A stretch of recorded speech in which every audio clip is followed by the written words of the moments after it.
గోపాలపట్నం బాలుర మరియు బాలికల పాఠశాల స్వాతంత్ర దినోత్సవ వేడుకలు ఘనంగా నిర్వహించారు. ఈ సందర్భంగా పాఠశాల ప్రధాన ఉపాధ్యాయులు వై వేణుగోపాలరావు పతాకావిష్కరణ చేసి జాతీయ గీతం ఆలపించారు. ఎస్వీఎల్ఎన్ జెడ్పీ హై స్కూల్ పూర్వ విద్యార్థుల సంఘం ఆధ్వర్యంలో ఆటల పోటీల్లో వ్యాసరచన క్విజ్ గెలుపొందిన విద్యార్థులకు మెమెంటోస్ సర్టిఫికెట్స్ ప్రదానం చేశారు. కబడ్డీ విద్యార్థులకు పెరేడ్స్లో పాల్గొన్న విద్యార్థులకు నగదు పురస్కారం అందజేశారు.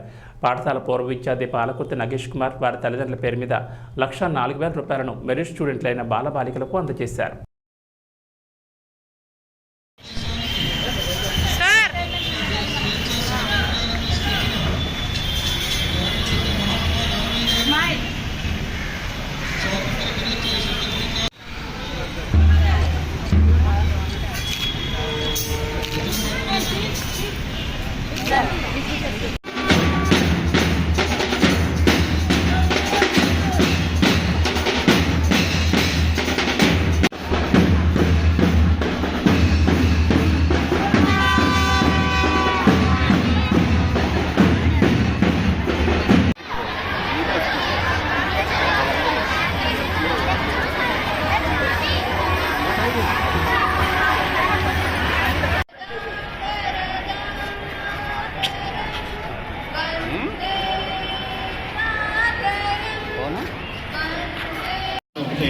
ఏంటంటే ఈ పాఠశాలలో చదువుకున్న పిల్లలు పెద్దోళ్ళు అయ్యాక వాళ్ళకి చదువుకి కొంచెం సాయం చేయగలిగితే బాగుందని నిర్ణయించుకొని ఈ ప్రోత్సాహం అనేది ప్రతి సంవత్సరం చేస్తామని అనుకున్నాము.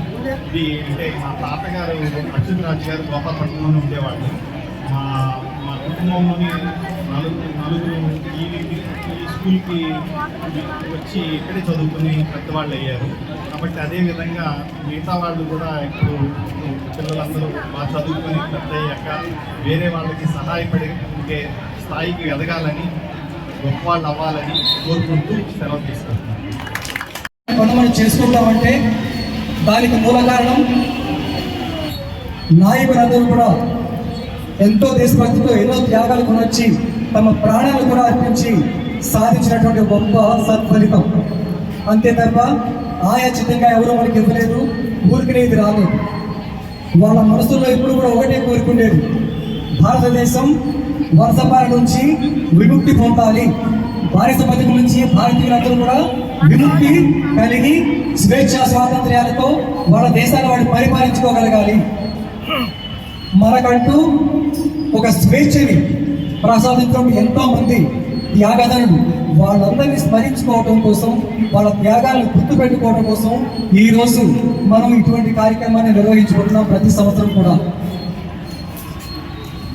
ప్రతిరోజు ఎలాగో మనం గుర్తుపెట్టుకోము, వాళ్ళు స్మరించుకోము.